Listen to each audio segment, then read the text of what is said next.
Le manuel opérationnel, c'est la pierre d'angle de toute relation de franchise. C'est le document essentiel, fondamental. Parce que je le rappelle, la franchise, c'est une marque, un savoir-faire et une assistance. C'est le savoir-faire, toujours code de déontologie, doit être secret, substantiel et identifié. Et la seule façon de l'identifier, c'est le manuel opérationnel. Donc c'est l'outil fondamental qui permet à un réseau de franchise de fonctionner. Le manuel opérationnel a fondamentalement 4 objectifs. Le premier, évidemment, c'est d'être le support descriptif du savoir-faire. Donc, on décrit le savoir-faire. Le constat qu'on a fait, c'est quand on décrit le savoir-faire, on a d'un côté un support papier, de l'autre côté des supports pour la formation. Et on se rend compte d'une chose, c'est que les supports de formation vivent, le support papier ne vit pas. Donc, on lui donne un deuxième objectif à ce manuel opérationnel. Outre la description du savoir-faire, on le construit de manière à ce que la description du savoir-faire soit également le support pédagogique utilisé pour la formation. Donc il a un deuxième objectif, un objectif didactique, pédagogique, utilisé pour former le franchisé. Troisième objectif qu'on lui assigne, on construit le manuel opérationnel de telle manière à ce qu'il puisse aussi servir de référentiel pour une certification à venir ultérieurement. La certification, qu'est-ce que c'est? C'est quelqu'un qui dit « oui, vous exécutez bien les process tels qu'ils sont décrits ». Et on va les décrire de manière à ce qu'ils puissent servir de référentiel pour cette certification. Donc, 3 objectifs déjà. Et le quatrième, qui, en cas de conflit, en cas de contestation entre un franchiseur et un franchisé, c'est bien évidemment un outil de preuve à produire devant un juge en cas de contestation sur la nature ou la substantialité du savoir-faire.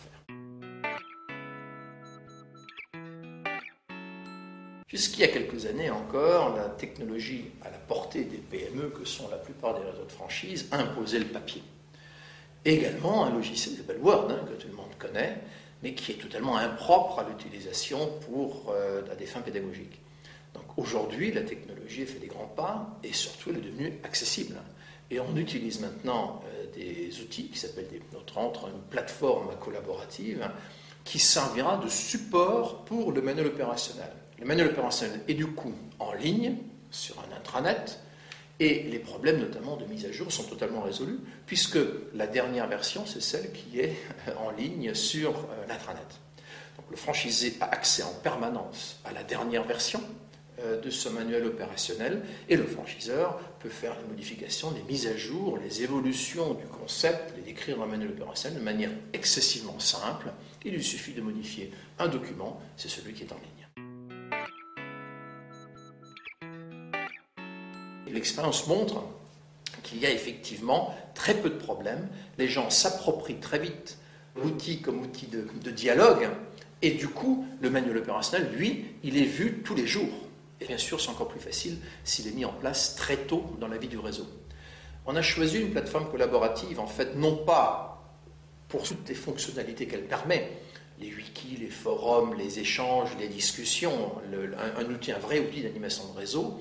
On a voulu d'abord, en fait, un support pour mettre le manuel opérationnel. On aurait pu choisir un site internet et créer un intranet figé, entre guillemets, qui ne soit pas Web 2.0, c'est-à-dire un échange permanent entre le franchiseur et le franchisé. On a préféré choisir un outil qui permet de faire les deux. Charge au franchiseur de ne pas se prendre les pieds dans le tapis, de l'utiliser bien sûr comme support de manuel opérationnel, mais de l'utiliser aussi comme support d'animation avec toute la richesse que permet la plateforme collaborative. Et c'est l'intérêt d'utiliser une plateforme collaborative. Le manuel opérationnel n'est plus un classeur qui dort sur des rayonnages. Le manuel opérationnel est quelque chose qui est vu tous les jours parce que la plateforme collaborative utilisée par le franchiseur est le lieu où il va découvrir les nouveautés du réseau.